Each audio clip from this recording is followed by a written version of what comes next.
They say you...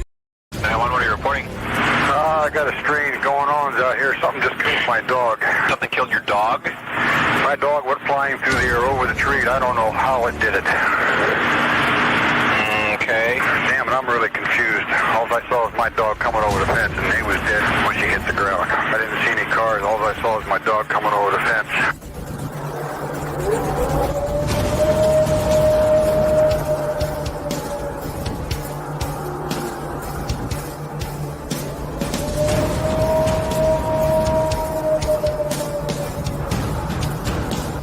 911, what are you reporting? We got someone or something crawling around out here.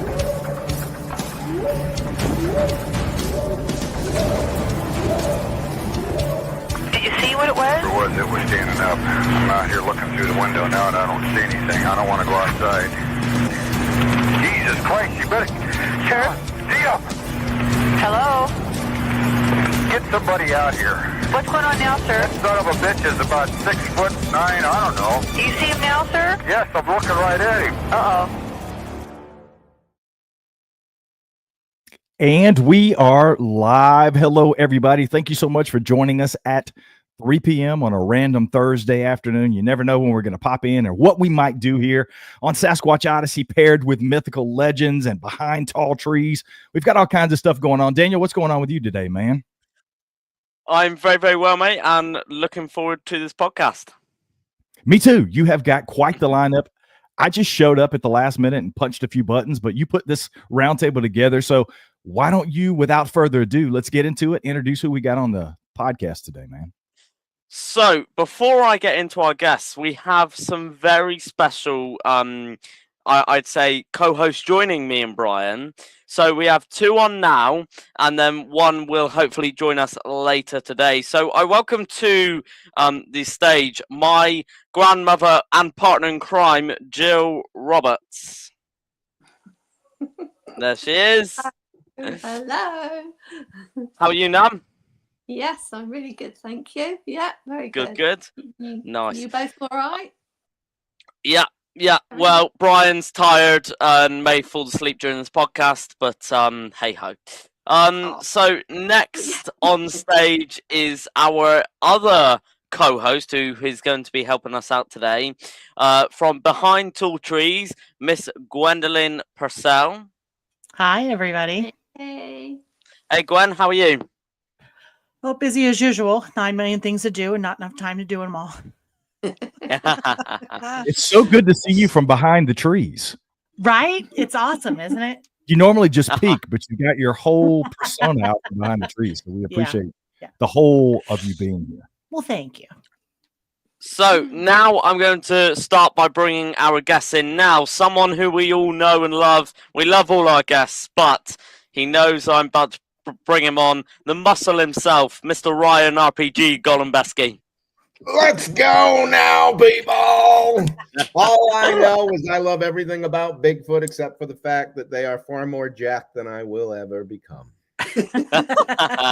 How are you, Ryan? Oh, I'm good. It's good to be with my family. I wish we all lived closer, same old stuff. I am watching all 4 kids today by myself, so we may have a few extra visitors, and I apologize in advance. That's At least fine. you won't smell the visit like I will. So next on stage, I welcome. Now we have several people in cowboy hats today, but I met this guy. Nan, how long was it now? Couple of months ago.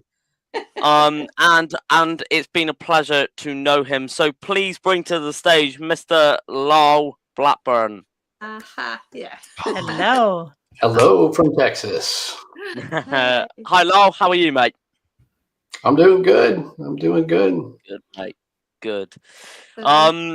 Next on the stage, we have he lives in Alaska, and we have him come into the Cryptid Conference UK next year, and we can't believe that he's coming from Alaskan Killer Bigfoot, Mr. DJ Brewster. Hey, everybody. Hey, DJ, how's things? Oh, just got done with my shift at work, but doing pretty good. A little tired. Nice. Don't I'm fall happy to be asleep here with on. everybody. Don't fall asleep on this podcast, please don't. And we have two more amazing guests. Now, this guest I'm about to bring on, everyone keeps mistaking for Lyle Blackburn, including my mum. So please welcome to the stage, Mr. Ken Gerhard.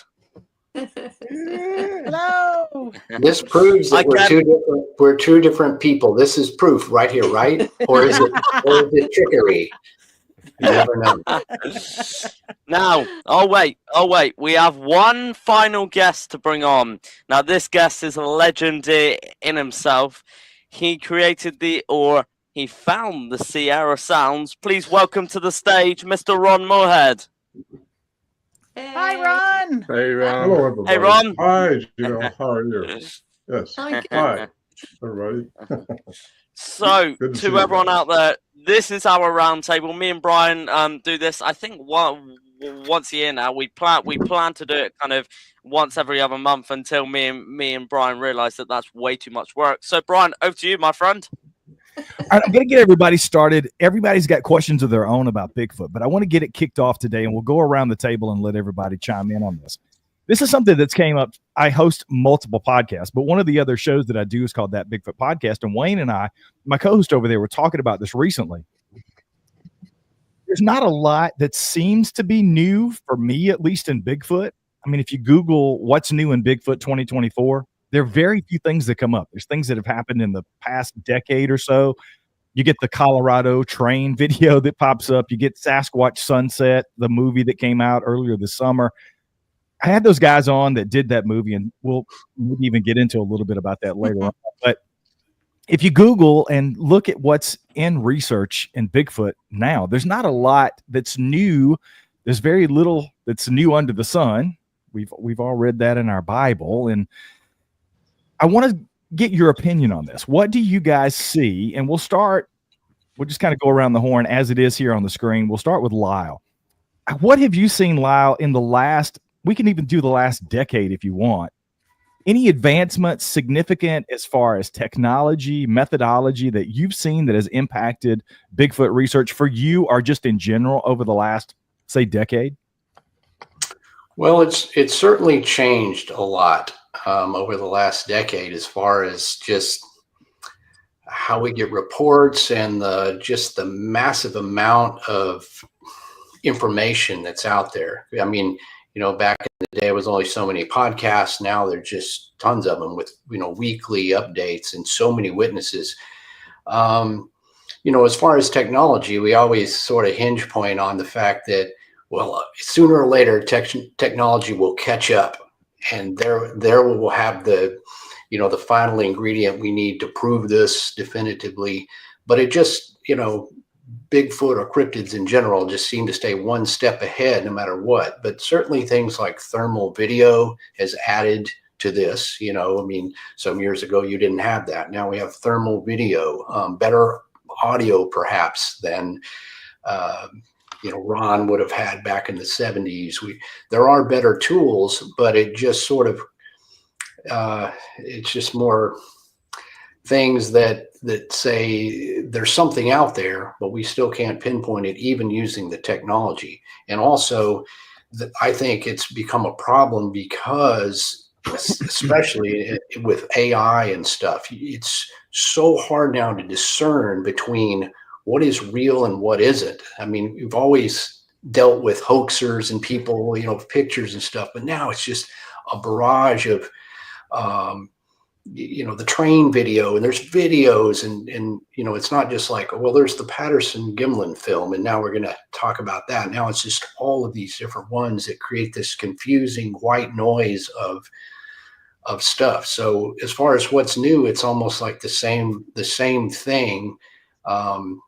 You have new researchers coming on. Daniel comes on. He adds his perspectives and fresh view and enthusiasm, especially because, how many reports have we heard and how many footprints have we found that are just, there's one footprint.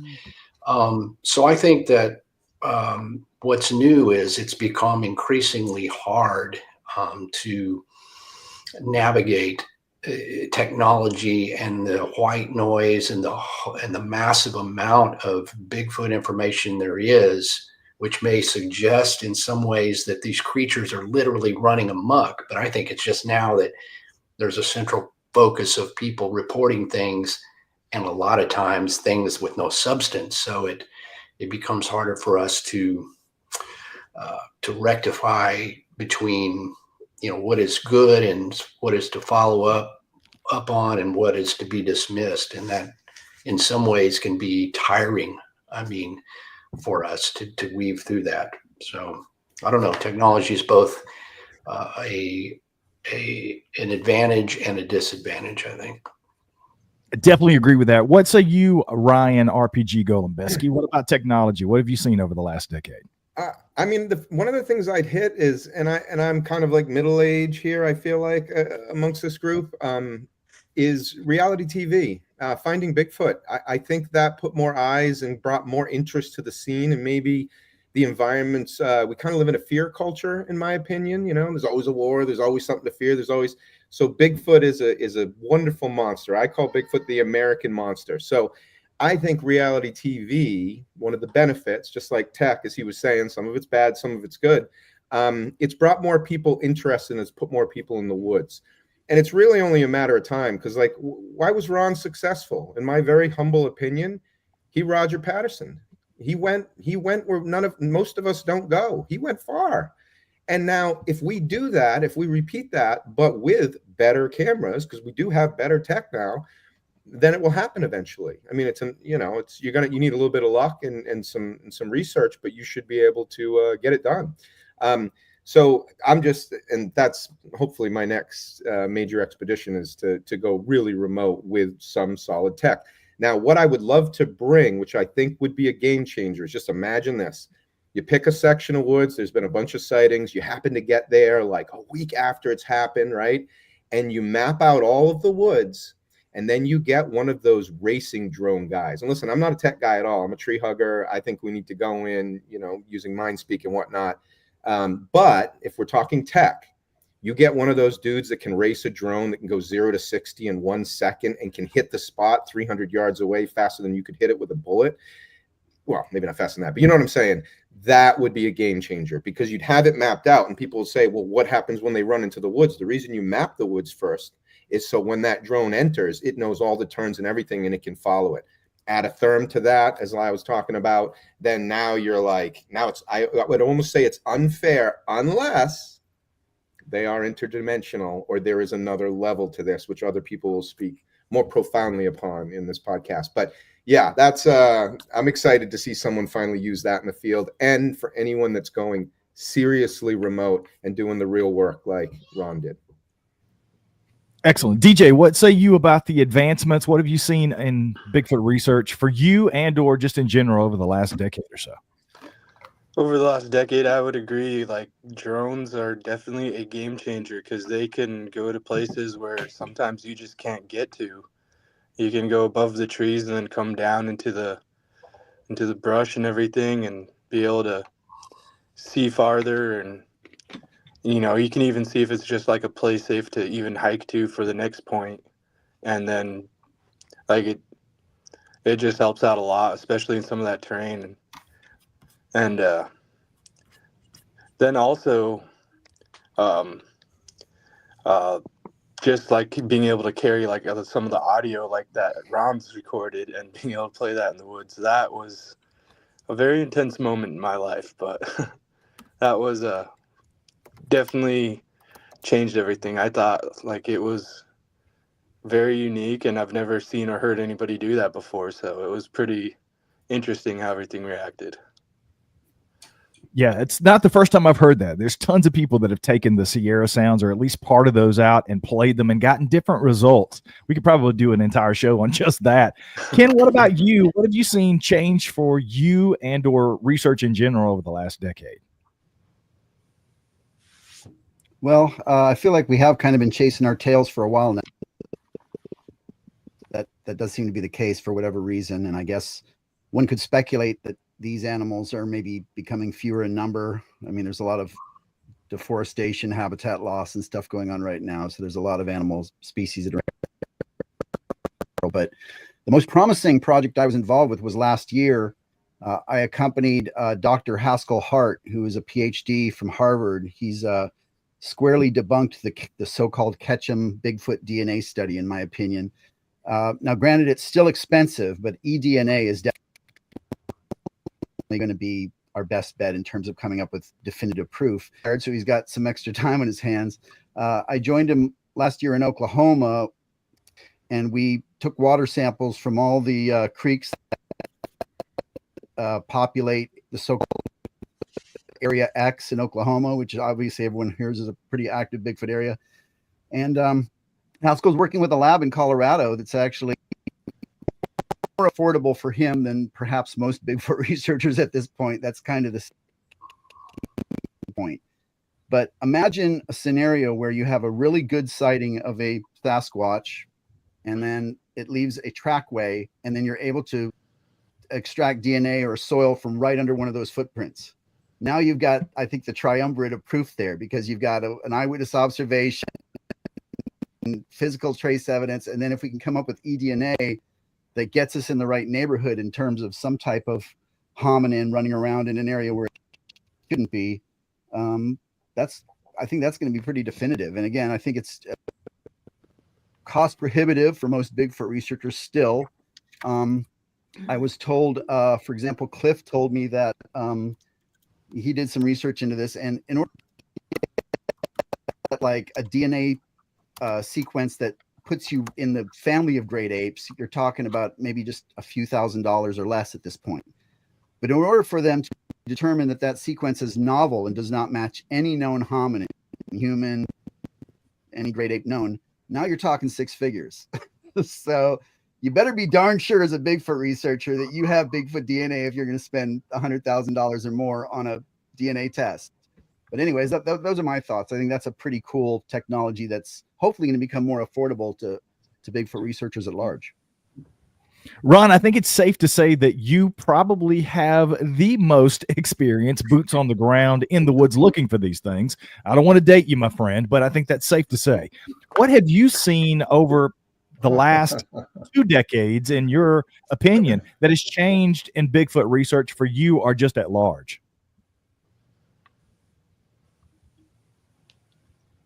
Well, a lot. I like what Lyle said about technology, and also what Ken said there. It's just amazing how much more stuff is out there now but you don't know what to believe, because technology is so good. You don't know if AI is producing it or if some high-tech somebody is making this thing look like a ghost. Who knows? I mean, we'll all have our opinions of what they might be and what we think they could be. I have mine, but the DNA thing is a big deal. But supposedly another geneticist sponsored by National Geographic went up to Bhutan in 2014 and got a eDNA off at 17,000 feet. Ken, did you hear about that one? And it just yeah, you're talking about came back mitochondrial, which they swear was not contaminated.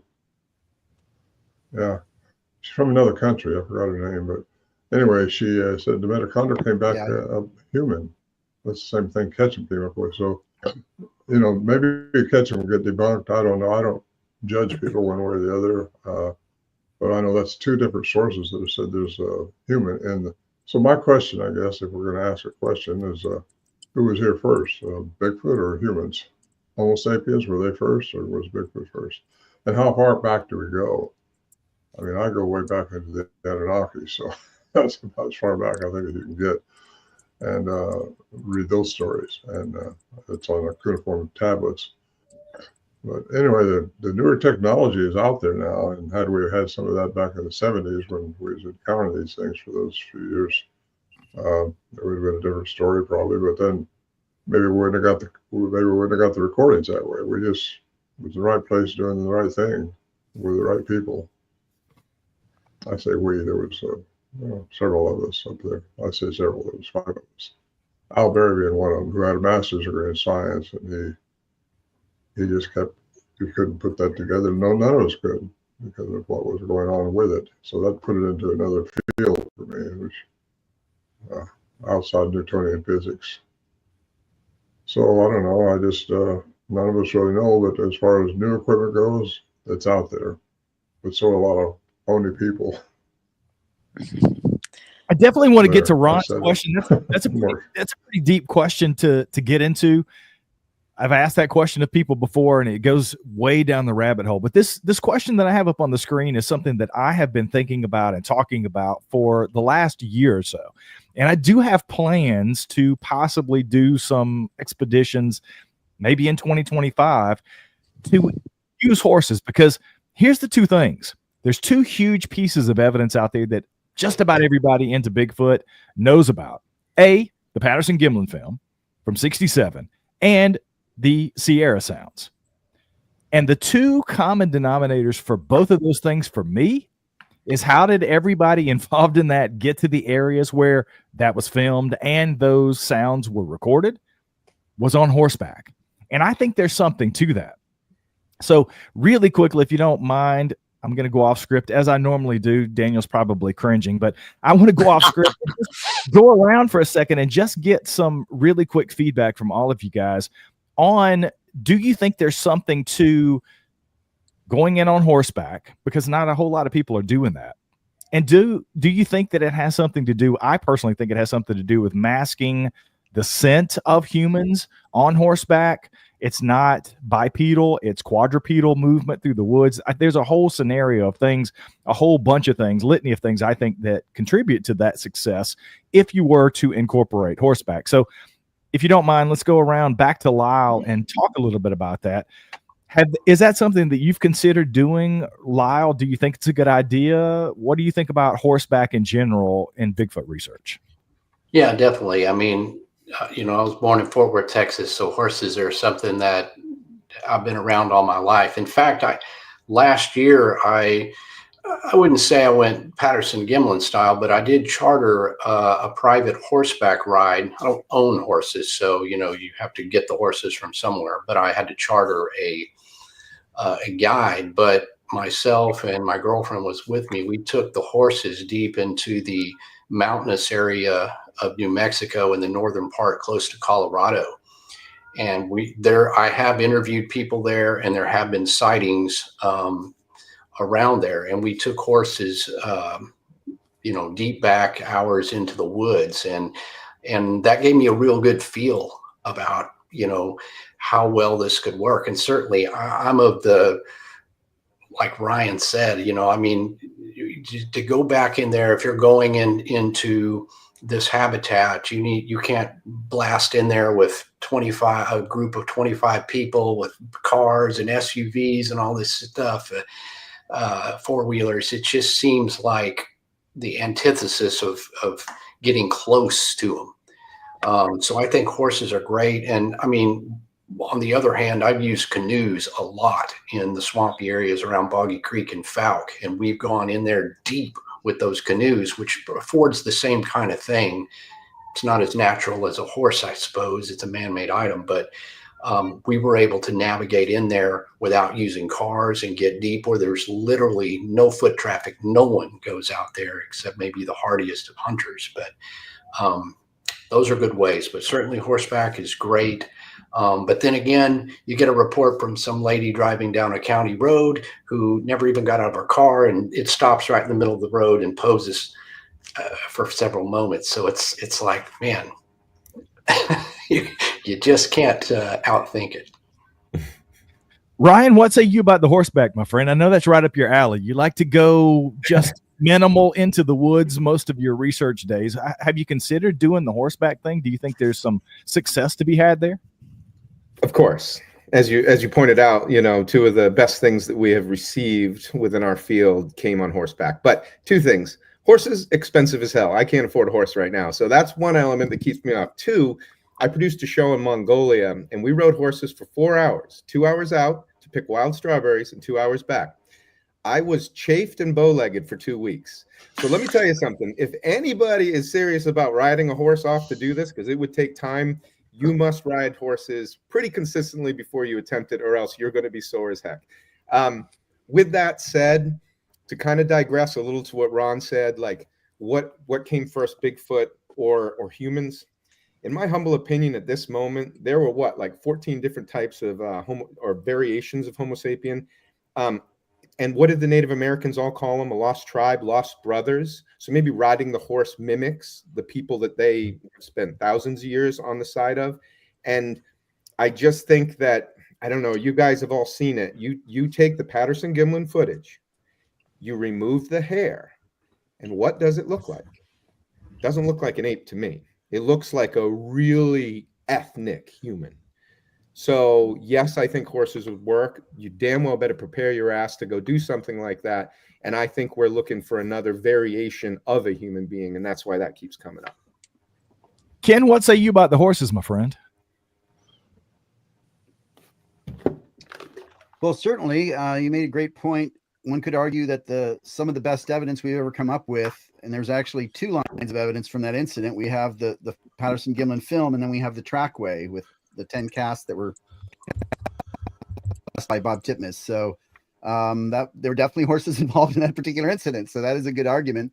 One, I guess, could also make the argument that Sasquatches may have a curiosity about horses. If you look at, Lyle will know about like the Lynn Crabtree incident and Falk, and then you have the so-called Big Muddy Monster was checking out circus horses, and so they may be drawn in to some extent. The only just logistical issue I would bring up is that, and I know Ron and his expeditions were probably the exception, but logistically it would be difficult, wouldn't it, to get horses some of the elevations that I think we all might agree that at least in the mountainous areas like in the Pacific Northwest, these things do seem to be associated with higher elevations. And that's also with regard to the Yeti and some of the other ones that Ron was talking about. So I don't know what type of horses you would need or what skill and training to get up to some of those areas. Now it'd be more easy in areas like Lyle's talking about in the eastern US and places like Florida, Arkansas, maybe, or the Appalachians and so forth. So, but yeah, good idea. Could I bring up what I'd like to also go ahead and address Ron's question, since I'm going here, which is Ron's a good friend of mine, but we do disagree obviously on some of the possibilities involving Bigfoot. But I would say that the timeline I'm looking at is probably about 600,000 years ago, because that's based on new evidence. That's kind of the start of the ancient Homo sapiens line, but also the timeline where you had the extinction or the last known fossil evidence of Paranthropus boisei, which I think is a pretty good Bigfoot candidate, since it looks exactly like a friggin' Sasquatch, except it was shorter. That's the only difference. So that was probably kind of the boundary line in terms of a species that I think was separate from us, that looked like Bigfoot and the evolution of Homo sapiens. So we probably have overlapped for at least that amount of time, 600,000 years or so. DJ, what say you, man? Are you guys up on horseback there in Alaska? What do you think about horseback and Bigfoot research? I think in general, overall, I think it's great. That'd be a great idea, just because it's like everyone's been saying, it's a natural thing. It's not making noises like ATVs, UTVs, cars, trucks. But personally, in the area where I'm from, it wouldn't be very good because you have mountains, cliffs, and ocean. So it'd be really hard to maneuver horses in those woods up there. But I think if I ever get a chance to go on any of these trips around the country or whatever, I would definitely love to go. I don't have any experience with horses, but I definitely would train first, and because those would be some long rides probably out in the woods and stuff. So I think it's a great idea. And I was thinking about it when we're talking about the speaker in the Sierra Nevada sounds. I was like, wow, he was on horseback when he did that. Like, it started clicking a little bit. Then you guys brought up the question. So great minds think alike. Every once in a while, I do something that makes sense. It's very rare, especially when it happens live on the air.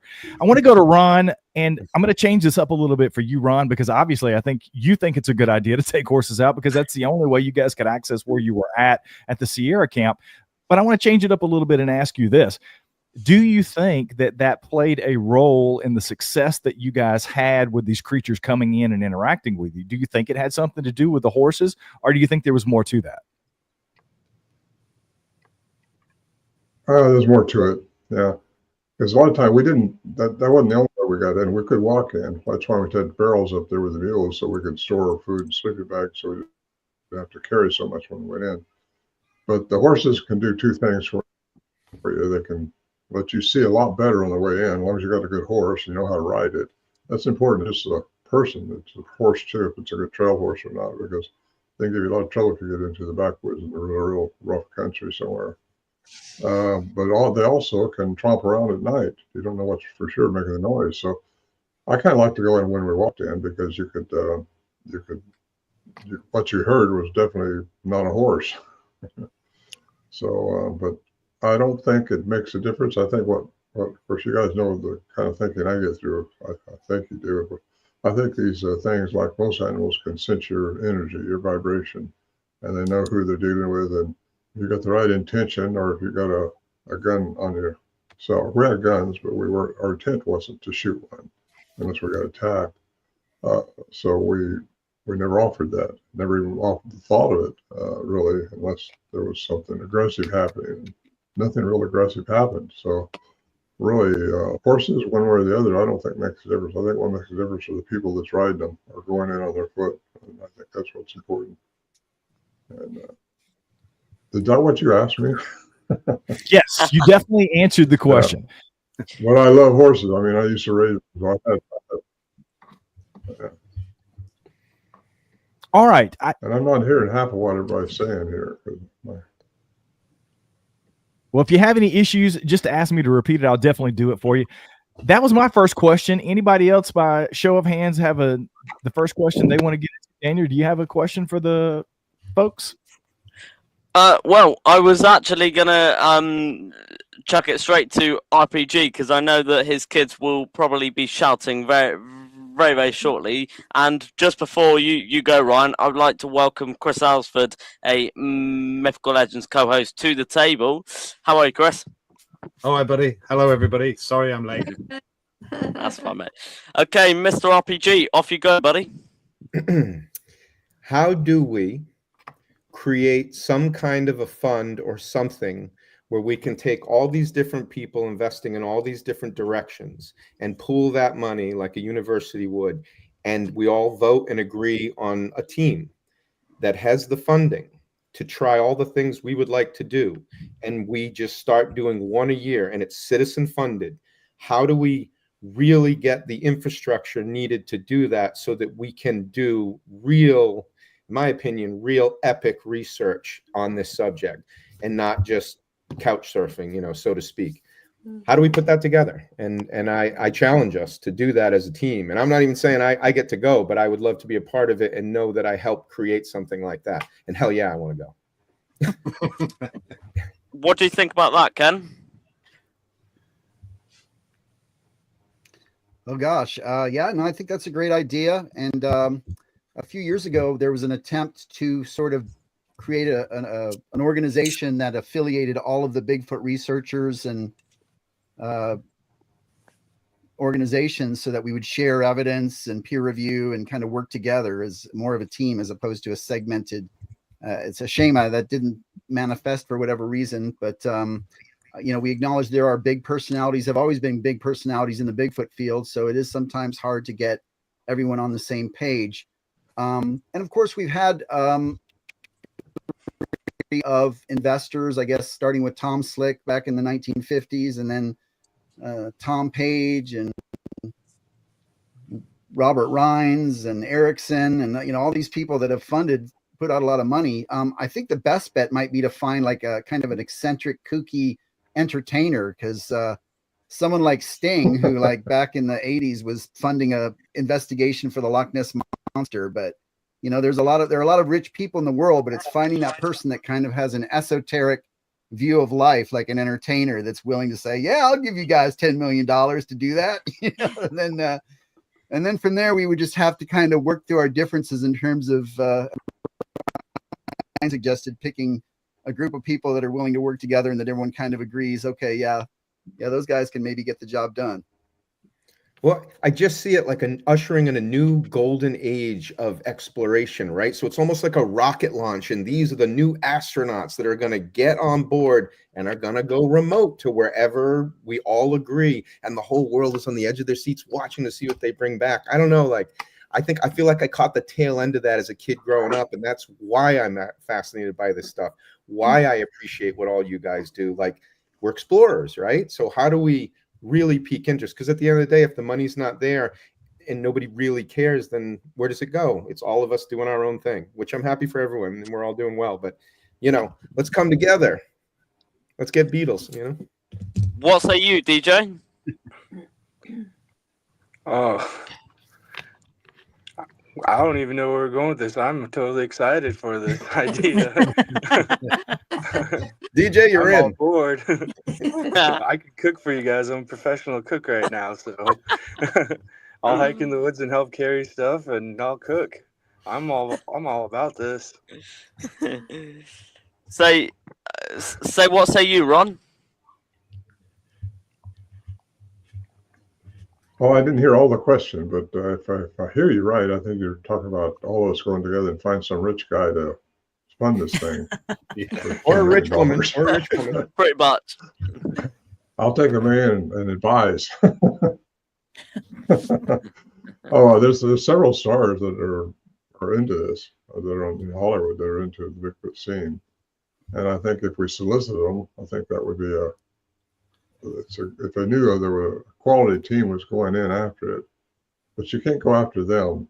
Again, you can't have too many, I don't think, and you can't have just here and there. You can jump from point A to point B where the sighting was, and 10 minutes later, these things would be 10 miles away.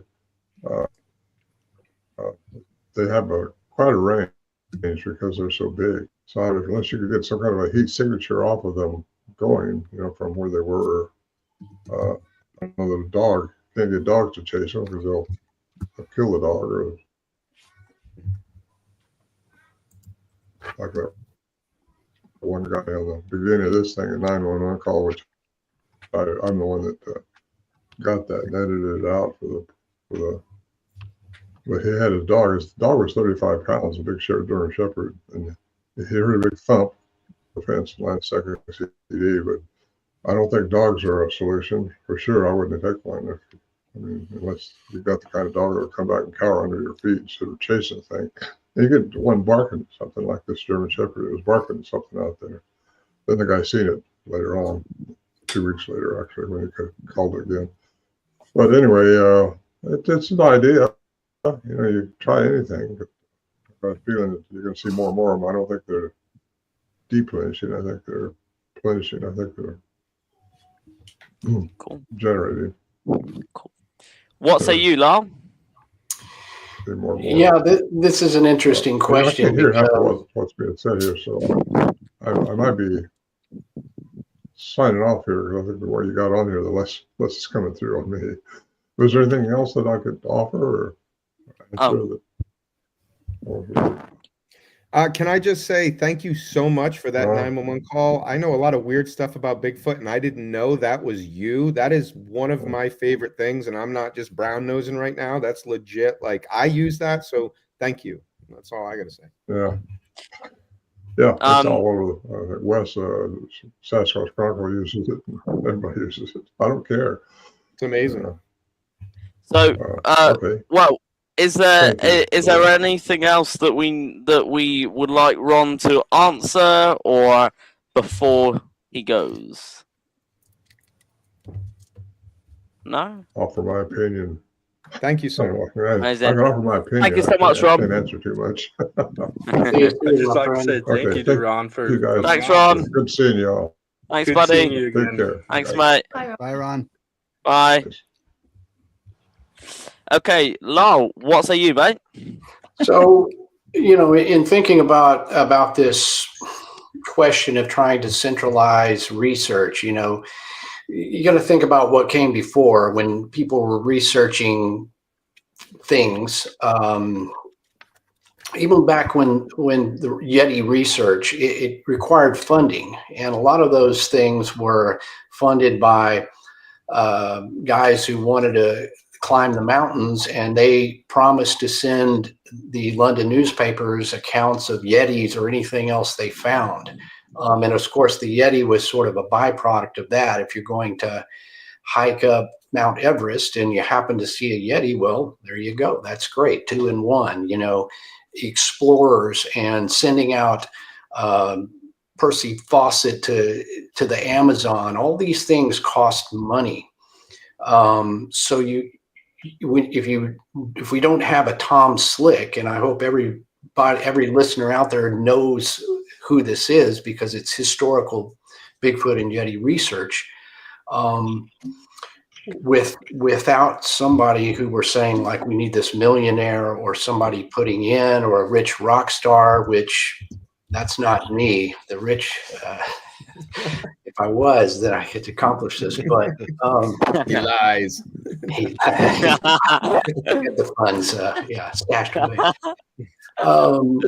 But there are ways to do it, and I think you have the crowdfunding thing now, and it could be organized. But therein, people want something for their money. I mean, some people will give, certainly, and some people will say, well, why should I give these researchers the funds because I'm a better researcher? So then you get that whole thing going where it's hard to get everybody on the same page. It's like, well, we can't all 500 of us can't go in the woods. And even, I'm not saying it should be me. I'm just saying crowdfunding is a way to do it, but you have to offer something in return, so it isn't just like, hey, give us some money. We're going to go out and look for Bigfoot. And if we don't find anything, well, sorry. That's the challenge is what you provide, especially in a situation like this, where most of the time you come up empty-handed. It's not something like Ron says. You don't just go and, hey, you can have high-def pictures of them when we take them.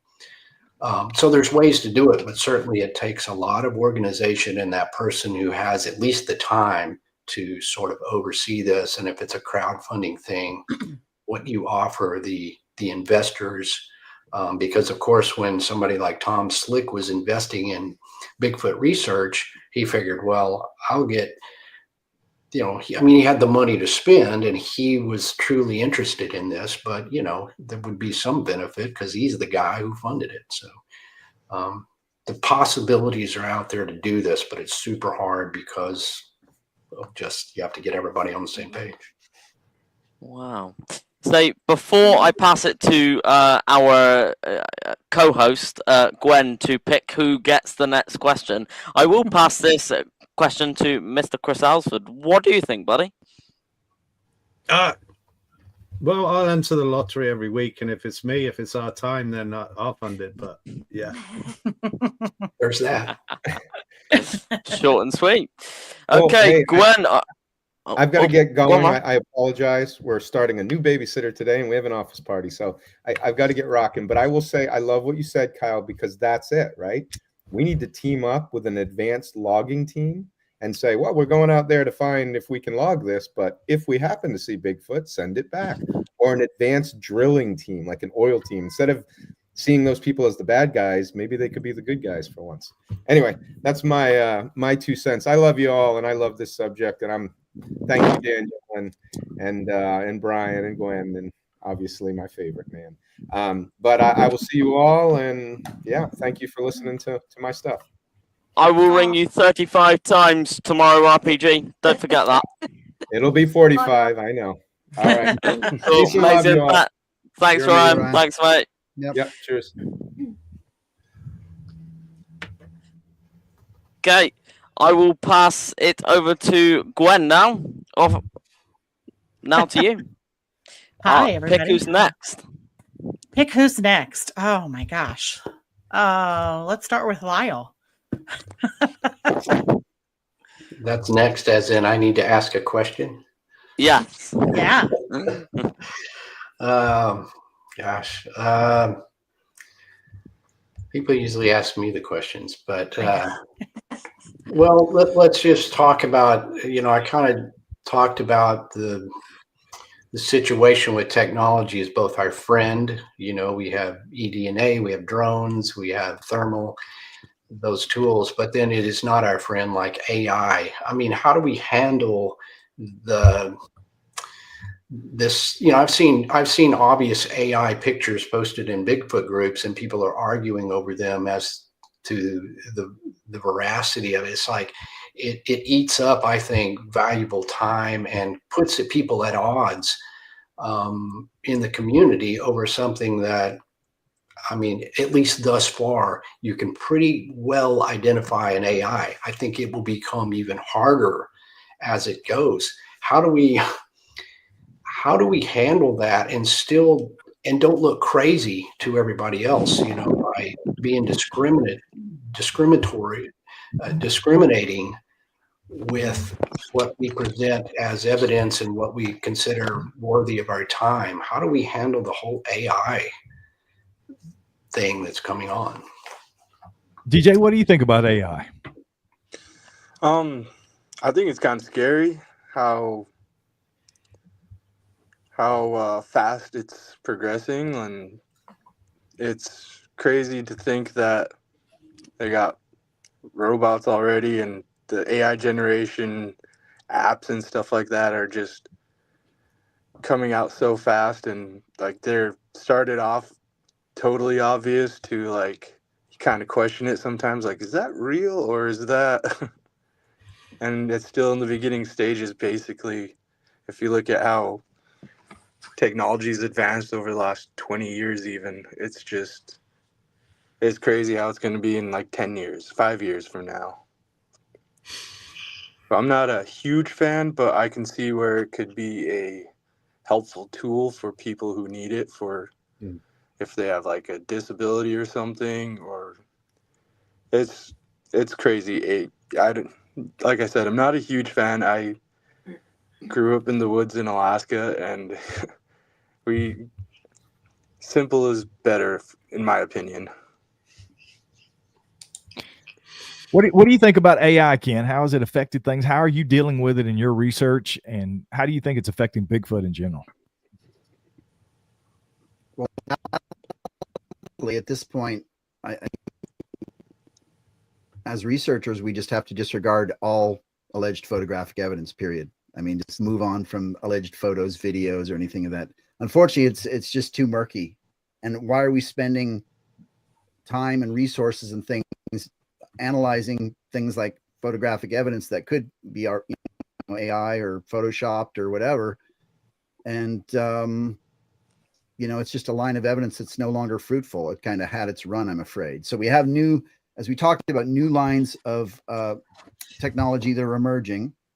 Now, I've been telling people for a long time, and I don't ever want to be dismissive, because, graciously, people do send me videos and photos all the time. I'm sure all of us get them, like, what do you think of this? And I'm like, I pretty much have a stock answer, which is I'm just not an advocate of alleged photographic evidence.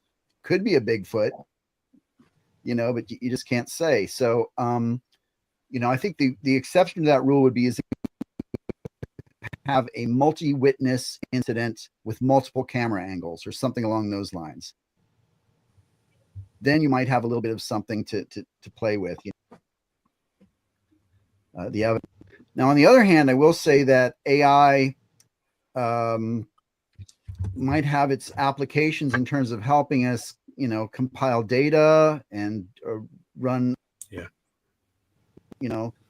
analytical surveys or models and projections and things like that. So AI, it can be a tool to Bigfoot researchers, but in terms of what we were talking, Lyle mentioned initially with photos and videos and things like that, it's just not fruitful. I think that researchers really need to be at this point focusing on, if they can't afford eDNA, at least physical trace evidence like casts of footprints, hand, knuckle prints, whatever, and then hairs, fecal samples, blood, teeth, bones. I mean, that's going to be the most useful, if we're trying to convince the scientific establishment, and that's really the only way that it becomes a reality, right? Is if science finally, zoology comes on board and says, okay, yes, we can't refute this, so.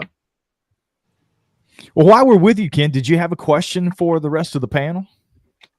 Yeah, I'll one of the questions that we're always tired of hearing about is where are the remains, but I thought it'd be fun to focus that down and say, and just throw this out to the panel, why hasn't one been road killed? Because I've traveled all over North America, driven thousands of miles, and in wilderness areas. You've seen or have heard of from other people pretty much every known species at some point being hit by a truck or a car, even in a remote area. Unfortunately, sadly, it happens all the time. So even though I'm convinced that if Bigfoot exists, their population is probably in the low thousands. They're very rare, but still, at some point, a truck or a car or someone would have hit and killed one. Now, I'm aware of a handful of accounts, and I'm sure all of you guys could pipe in on this, where they've been supposedly hit by cars and then just ran off into the woods or something, didn't die. But I don't know. What do you guys think? Why haven't we seen one of these things road killed somewhere? Lyle, there's a lot of road out in Texas, man. What say you about why one of these things hasn't ended up underneath an 18-wheeler? Yeah, and like Ken said, I think that's actually the better question than where are the bones, because if one gets hit, it's falling in the road, not out in the middle of the woods, or it dies. I mean, I can surely explain that by saying, the old you didn't find bare bones, and I'm with Ken. The numbers of these creatures are so low that your possibility of finding the bones is super low. But even if they're low population, still the likelihood of getting hit by a car is pretty great. So that's harder to explain. And certainly I know of an account even in Texas where supposedly somebody hit one and it ran off, scampered into the woods, and whether it died or didn't die, they at least said they hit it. But you just have to chalk it up, I suppose, to luck, I would say. And not to say that they haven't been hit. They just, if it didn't fall in the road and it managed to get off the road, and this was a rural area, it's the same thing as the bones. If you don't find them quickly enough, that stuff becomes scattered and returns to the earth, if you will. But yeah, that is a hard one to answer, is why we haven't hit one with all the 18-wheelers and the dudes in trucks down here driving on the millions of miles of roads. I don't know. DJ, what say you, man? Why don't you think one of these things have been smacked by a vehicle? I haven't honestly ever even thought of that as like a scenario, but deer and bears, they pop up after getting hit by a vehicle quite often. And if you got something anywhere from like 7 to 10 feet tall or bigger, getting hit by a vehicle, it would, number one, do a lot of damage to the vehicle, and pretty sure the Sasquatch would be able to take a blow by a vehicle a lot easier than an animal. But if it got hit by an 18-wheeler, I think it'd be like on world news or something. I definitely think you're right. I want to be respectful of everybody's time. We're approaching the hour mark, but I want to, again, go off script. I do that often. I want to ask this question. Just stop, Brian.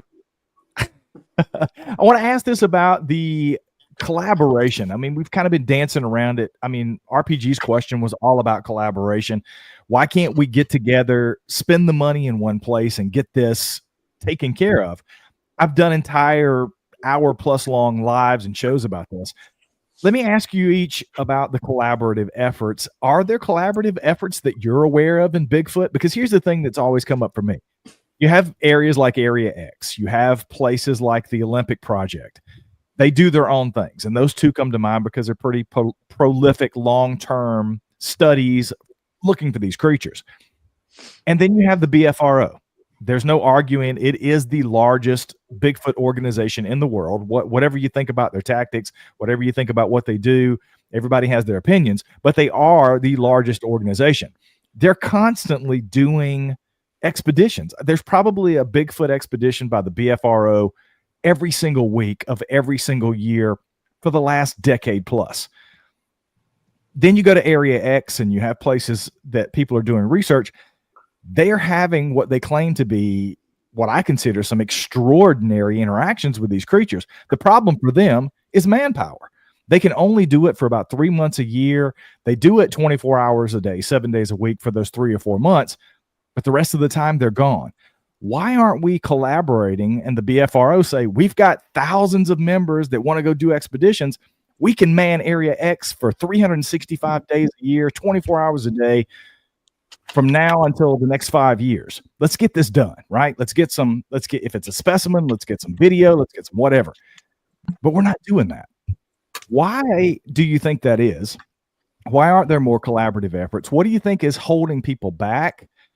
Or am I wrong and there are more collaborative efforts than we know of? Let's start with Lyle. What say you about the collaborative efforts to get this Bigfoot question answered for everybody? Well, it faces a few challenges. You know, I was part of the Area X team at one time and was there at the genesis of the change from just putting some cameras out there to being the total focus of the Texas Bigfoot Research Conservancy efforts. And I felt at the time, if anybody's going to prove that it's going to be these guys. Many of them are military trained. They were methodical. There was a biologist. There was guys like me that spent my whole life hunting in the woods. You had a lot of people that were focusing that effort, and yet still that didn't generate any proof. And yes, it was limited because, you know, I mean, people have jobs and stuff. You can't just be up there 24/7. But, you know, they did a great job but well documented, of course, that you can read about all that. But I think the challenge is it's always back to the money. I mean, you got to have money. Even if it's just for the one guy who's the organizer, who is going to say, well, this BFRO guy is going to be here for this week and this guy here and there, and to keep it under wraps so that it doesn't become a circus. Because the more people, you know, the Area X thing was, let's keep this as primitive as possible. We can't have hundreds of people up here all the time and letting people know where it is because you compromise your research area, not because you're trying to hog it or whatever, or keep people out, but obviously you don't want to run out the thing you're looking for. So that's the challenge, but I think it's down to money. If you have a central figure, like if Daniel could use his friendly and fresh and enthusiastic ways to organize enough people in one area, and you had the funding, you could put people in there and deploy this, you know, and people would do it. But it would take. If you want that to happen one day, Lyle, it will happen. Don't you worry. Right. So, and it's just a matter of time and money, you know, and that's what it comes down to, which if you look at other scientific research, archaeology, biological research and things, they're being funded by someone that either expects a payoff or a television show. You know, there has to be something you give back to them for the money, typically, unless we can find that millionaire out there, or if you win the lottery. So yeah, time and money. Keep playing the lottery, Chris. Ken, what say you about the collaboration, my friend?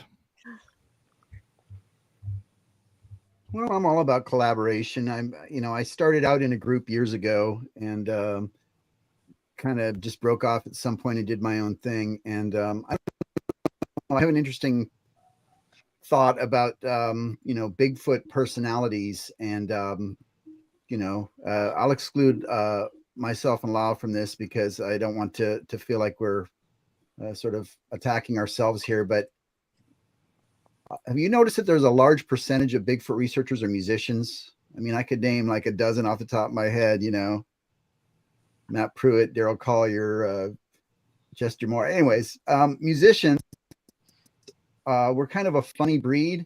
And although we can often collaborate, and you could look at all the famous bands in history, whether it's John Lennon and Paul McCartney or, you know, Van Halen or whatever, it's like at some point musicians can work together and be at the top of their game, but then it starts turning into, well, I'm going to do my side project, and I need to go off. And so like Bigfoot researchers are kind of the same. I don't know if we're always wired to play nice together, and it's not like I'm not, but there are like finite aspects to our personalities. Sometimes we're kind of complex individuals, and even Bigfoot researchers that get along and work in groups sometimes,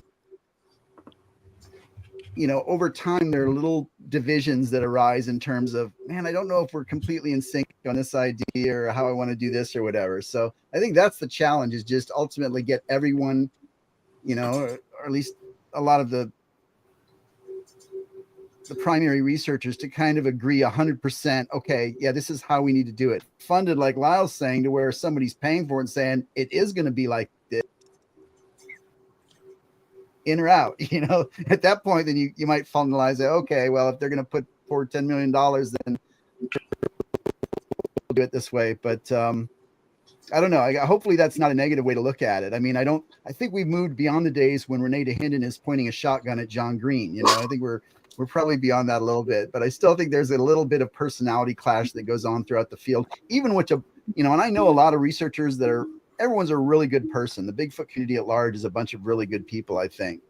But I think we're a lot like musicians in terms of how we, react with other, people in the band, so to speak. So I definitely can't disagree with that. Now that you pointed out, I think just about, there's more than a handful of people in Bigfoot that I know personally that are all musicians. So I definitely get that. I've done music in the past. I have no ego at all, though. So I'm the exception. You are excellent. Just before you go any further, your song is absolutely excellent. It made yourself cry the other day, Brian. And by the way, it makes Gwen cry every time I show it to her. So to everyone out there, Brian is an excellent singer, and he's making me annoyed by not going back into it. So I'm sorry. I must be good I must be really good if I made myself cry. But enough of that. DJ, what say you about the collaborative efforts, my friend? I think it would have to be very organized and definitely multiple locations to do the research. So, number one, people don't get burnt out from spending months out at a campsite, and also being able to go to different locations, around the country, around the world, so that way it kind of like refreshes everything, and then you can take, ideas that you do in one spot and then like, hey, this might work here. You guys haven't done it yet. Let's give it a shot. Because I know when you get stuck in a place too long, you get very complacent and you're not as aware. So you would definitely have to be very organized by, the people in charge, and definitely have to be very funded just to be able to do it. So it would be amazing, and it would be very difficult. It would definitely take like people in charge, like a board and stuff like that, so that way everything gets, because when you get out to an area and you just start you're like, this is gonna be great, and then after about a month you're like, just let me stay a little longer, and then that turns into like, all right, 6 months, I think I might have been here too long. Wow. Well, guys, this roundtable has been incredible. We've had some tech issues, as Nan's laughing now. We've had a couple people drop out, but we've ended up with some amazing guests on this roundtable. So before we kind of go off and all go to bed, because I know that Brian's about to fall asleep, I'm going to go to DJ, Lyle, Ken, and you, Gwen. And if you want to, Brian, ego, I know, for you guys to share anything that you want to promote, or anything that you've got coming up. So if I go straight to you, Lyle. Well, I just like to say that this is good stuff right here, and I think these ideas and the things we're throwing out are good things to think about as far as how do we advance any of this stuff, but without chasing our tails, as Ken said. So, these collaborations are possible. It's just human nature to to disagree and stuff. But yeah, certainly no egos. That kind of which is the downfall of many things. But in my own defense, my band members, my band Ghoultown's been together for almost 25 years, and the half of us are still the same members. We've got along for that long, and the others have had to leave for other reasons. They're still friendly, but so it can be done. But you just have to find the right people, and certainly the seeds of this are out there, and hopefully someday there could be some better organized expedition or whatever that would yield some results that we're looking for. But anyway, it's great to be on here with all you guys, and every time I'm on a podcast like this with a roundtable, I learn so much from all the other guys and the input, even myself. So it's always a learning experience. And fun to talk about this. What about you, DJ? I don't really have anything. Yes, you do. What's in May? Yes, you do. In May, yes, you do. I'll be taking a trip across the pond and going visit a great place and speaking out there and talking to people and hopefully promoting Alaskan Killer Bigfoot. But I was wondering if you guys have links for everyone's podcast that they have and stuff, so that way everyone could, at least chime in, listen, like, subscribe, and help each other out.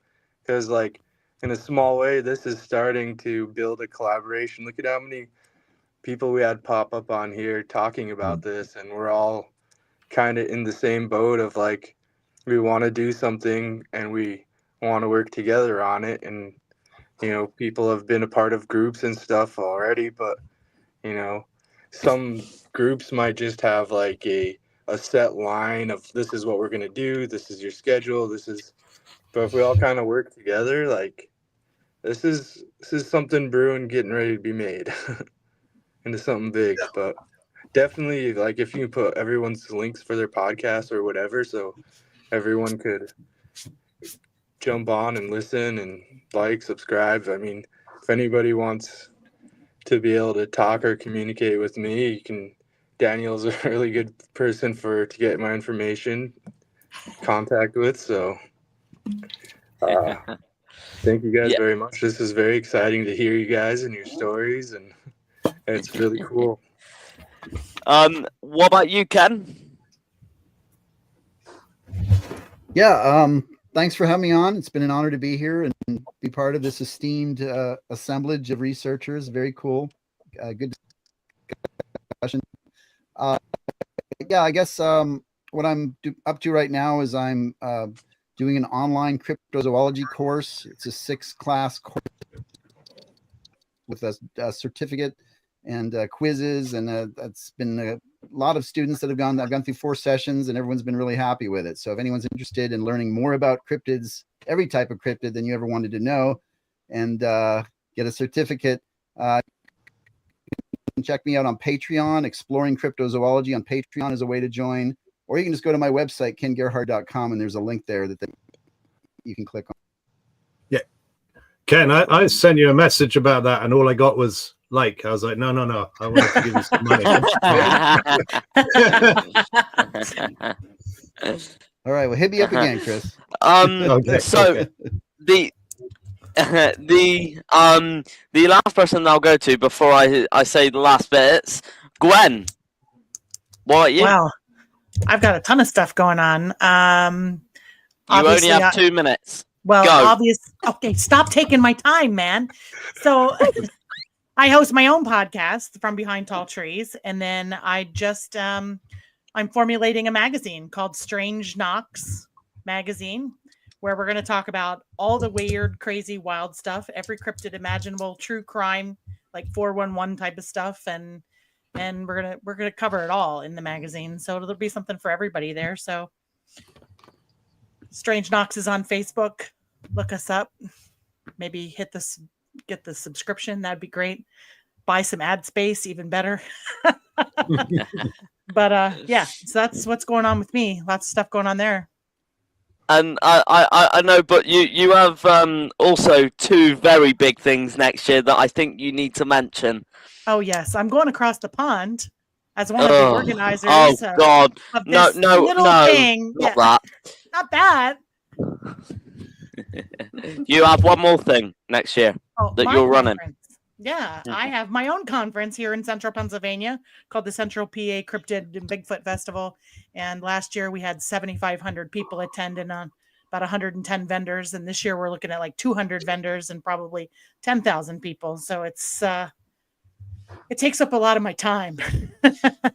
I think your husband has said stop getting vendors just as much as you guys have told me to stop getting guest speakers. I don't listen to him any other time. Why would I start now?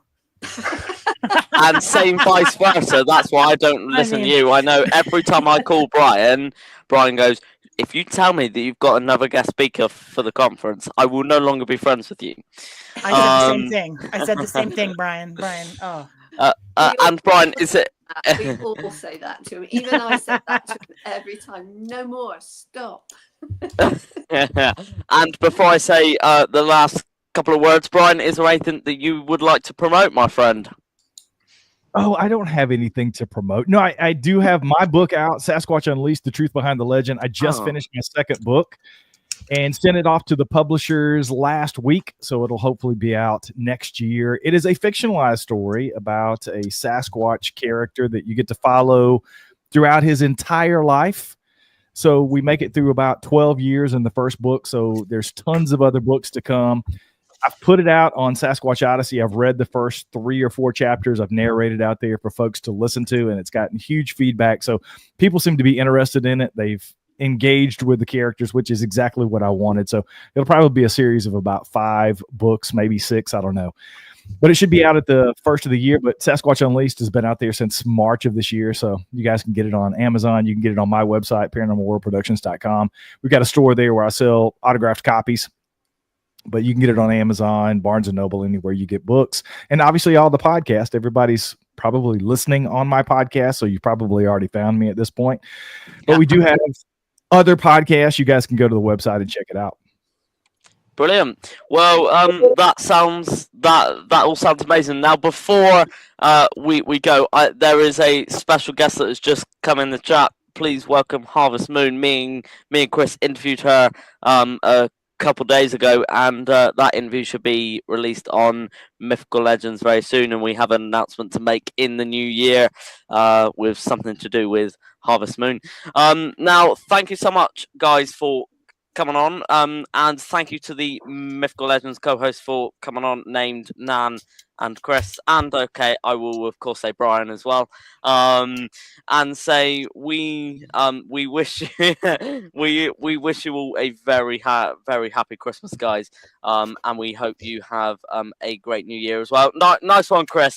Great out the t-shirt, guys. It's just for you guys. All right. Good job, guys. There you go. So thank you so much, and we shall see you all very, very soon. Brian, let's hear it with that amazing intro. They say you don't gotta go home, but you can't stay here.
home.